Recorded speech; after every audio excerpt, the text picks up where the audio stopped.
بسم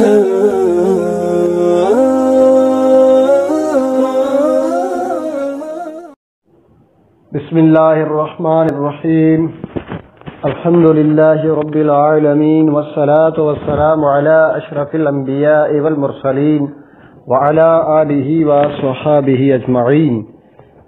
معزز سامعین کرام، السلام علیکم ورحمۃ اللہ۔ امید کرتا ہوں کہ آپ سب خیریت سے ہوں گے۔ بعض طلباء کرام پریشان رہتے ہیں کہ عبارت پر نحوی اجرا کا طریقہ معلوم نہیں، تو عبارت تو پڑھ لیتے ہیں لیکن ہمیں یہ نہیں کنفرم ہوتا کہ یہاں اعراب کون سا پڑھنا چاہیے۔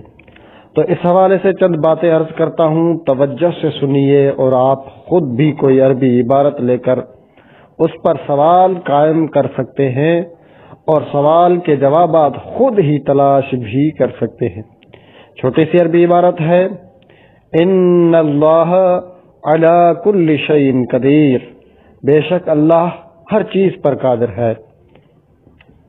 اب میں آپ کو بتاؤں گا کہ آپ اس عبارت پر کس طرح اجرا کر سکتے ہیں اور کس طرح خود ہی سوالات بنا کر پھر ان کے جوابات کس طرح دے سکتے ہیں۔ تو اب یہاں پر سوال اس طرح کیے جا سکتے ہیں۔ سب سے پہلے ان، تو سب سے پہلے تو آپ یہ سوال کریں کہ یہ ان کیا ہے؟ اس میں فعل ہے، حرف ہے۔ تو جب آپ اس پر اجرا کریں گے اور سوال قائم کریں گے تو آپ نحویر سے ہی جو ہے وہ آپ کو پتہ چل جائے گا کہ بھائی یہاں پر یہ حرف ہے، اور حرف جو ہے وہ مشبہ بالفعل میں سے ہے، حروف مشبہ بالفعل میں سے ہے۔ تو اب جب آپ نے پہچان لیا کہ یہ حروف مشبہ بالفعل میں سے ہے، تو اب سوال پیدا ہوتا ہے کہ حروف مشبہ بالفعل جو ہیں ان میں سے ان اور ان یہ بھی دونوں ہوتے ہیں، تو یہاں پر ان مقصور کیوں پڑھا گیا ہے؟ تو اس کا جواب یہ دیا جائے گا کیونکہ ابتدائی کلام میں آ رہا ہے، اور ابتدائی کلام میں ان کسرہ کے ساتھ پڑھتے ہیں۔ اب جب آپ ترکیب میں حرف مشبہ بالفعل آپ نے پہچان لیا ہے، تو ظاہر سی بات ہے کہ اب آپ آگے اس کے لیے اس کا اسم، اس کی خبر تلاش کریں گے۔ تو اب آپ ان اللہ، تو اب یہاں پر آپ یہ سوال کرتے ہیں کہ اس میں جلالت پر نصب کیوں ہے؟ تو اس کا جواب آئے گا کہ یہ ان کا اسم ہے، کیونکہ آپ کو پتہ ہے کہ حرف مشبہ بالفعل کے بعد منصوب ان کا اسم ہوتا ہے۔ پھر اگلا سوال یہ ہوگا کہ اس کے یعنی ان کے اسم ہونے پر کیا دلیل ہے کہ یہ اس میں جلالت ان کا اسم ہے؟ آپ کے پاس کیا دلیل ہے؟ ہم نے کیسے پہچانا؟ تو جواب یہ ہوگا کیونکہ جب ان کے بعد ایک اسم معرفہ ہو اور ایک نکرہ ہو تو معرفہ کو ان کا اسم قرار دیتے ہیں، تو ان کے بعد اسم جلالت جو ہے یہ معرفہ ہے، لہذا اس کو اسم بنا دیا۔ پھر سوال یہ ہوگا کہ اچھا ٹھیک ہے، آپ نے اس کو ان کا اسم قرار دے دیا، تو اب یہاں پر جو ہے وہ الا ہے۔ الا کیا ہے؟ تو آپ سب کو پتا ہے کہ الا حرف جار ہے۔ تو اب اگلا سوال یہ ہے کہ پھر کل لام پر کسرہ کیوں ہے؟ تو جواب یہ ہوگا کیونکہ یہ مجرور ہے، الا اس سے پہلے حرف جر ہے، تو حرف جار جو ہے وہ اپنے مابعد اسم کو جر دیتے ہیں، تو اس وجہ سے یہ حرف جر کی وجہ سے یہ مجرور ہے۔ پھر اگلا سوال یہ ہوگا کہ شیئن اس کو آپ نے جر کیوں دیا؟ تو جواب یہ ہوگا کیونکہ یہ کل کا مضاف الیہ ہے، تو کل مضاف اور شیئن مضاف الیہ، تو مضاف الیہ کا اعراب ہمیشہ مجرور ہوتا ہے، اس وجہ سے یہ مجرور ہے۔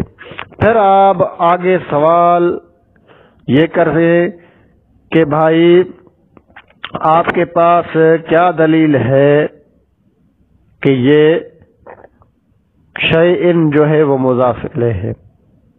تو جواب یہ ہوگا کہ کل لام اضافت ہے، یعنی کل جو ہے ہمیشہ مضاف ہو کر ہی استعمال ہوتا ہے. کل بعد یہ مضاف ہو کر استعمال ہوتے ہیں، تو جب یہ مضاف ہیں تو لازمی طور پر آگے مضاف الیہ ہی آئے گا، تو اس وجہ سے یہ مضاف الیہ ہے. پھر سوال یہ ہوگا کہ قدیر پر رفع کیوں ہے؟ ان اللہ علی کل شیء قدیر، تو جواب یہ ہوگا کیونکہ یہ ان کی خبر ہے، کیونکہ حرف مشبہ بالفعل کی خبر مرفوع ہوتی ہے. پھر سوال یہ ہوگا کہ کیا وجہ ہے کہ آپ اس میں جلالت کو ان کا اسم اور قدیر کو آپ نے خبر قرار دیا، اس کا برعکس کیوں نہیں؟ یعنی ایسا کیوں نہیں ہوا کہ آپ ان کا اسم قدیر کو بناتے اور اللہ اس میں جلالت کو ان کی خبر بنا دے؟ تو جواب یہ دیا جائے گا کیونکہ ان کے اسم اور خبر کے وہی قاعدے ہیں جو مبتدا اور خبر کی پہچان کے قاعدے ہوتے ہیں، یعنی مبتدا اور خبر کی قاعدے ہوتے ہیں. تو مبتدا اور خبر کی پہچان کے سلسلے میں قاعدہ یہ ہے کہ دو اسماء میں سے ایک معرفہ ہو اور دوسرا نکرہ ہو، تو معرفہ کو مبتدا اور نکرہ کو خبر بنا دیا جاتا ہے. تو اسی لیے ہم نے قدیر کو ان کی خبر قرار دیا ہے. تو آگے آپ پھر یہ سوال کر سکتے ہیں کہ ٹھیک ہے، الا کل شیء قدیر میں آپ نے الا کو ظرف لغو کیوں کہا، ظرف مستقر کیوں نہیں؟ تو جواب اس کا یہ دیا جائے گا کیونکہ اس کا متعلق جو ہے وہ عبارت میں موجود ہے. جب متعلق عبارت میں موجود ہو تو ایسی صورت میں ظرف لغو بناتے ہیں. اب اس کا متعلق کیا ہے؟ تو متعلق اس کا قدیر ہے. یعنی آپ نے جو پیچھے بہت سے کتب میں پڑھا بھی ہے اور ہماری ویڈیوز میں آپ نے جانا بھی ہوگا، کیونکہ ظرف لغو جو ہے یا ظرف مستقر، آپ کو اس کو یوں بھی کہہ سکتے ہیں کہ جار مجرور جو ہیں وہ تنہا کچھ نہیں بنتے، یا تو کسی کے ظرف لغو ہوتے ہیں یا مستقر ہوتے ہیں. لغو تب ہوتے ہیں جب ان کا متعلق عبارت میں موجود ہو. تو اس کا متعلق جو ہے وہ قدیر عبارت میں موجود ہے. یعنی ان اللہ، یہ حرف مشبہ بالفعل اپنے اسم کے ساتھ یہاں تک بن گیا. الا کل شیء قدیر، یہ جو الا کل شیء ہے یہ قدیر کے متعلق ہے، یعنی اس کا متعلق جو ہے وہ قدیر ہے.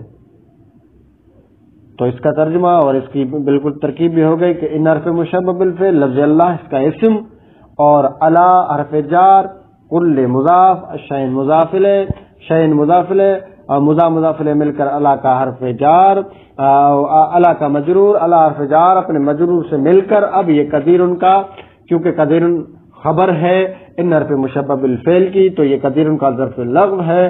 ان حرف مشبہ بالفعل اپنے اسم اور خبر سے مل کر جملہ اسمیہ خبریہ. تو اس پر مزید پھر آپ قیاس کرتے ہوئے اور بھی عربی عبارات ہوں اس پر آپ سوالات قائم کر سکتے ہیں. یہ میں نے سمپل کے طور پر، مثال کے طور پر آپ کے سامنے عربی عبارت کو رکھا اور اس کی ترکیب ہم نے کی ہے. تو اسی طرح اور دیگر عربی عبارات جو آپ کے سامنے ہوں، ہر عبارت پر اس انداز سے جب آپ سوال کے خود جوابات تلاش کریں گے تو اس سے انشاءاللہ آپ کو نحوی اجرا کرنے میں فائدہ ہوگا، ترکیب کرنے میں آپ کو فائدہ ہوگا اور نحوی قواعد آپ کے ذہن میں پختہ ہوں گے.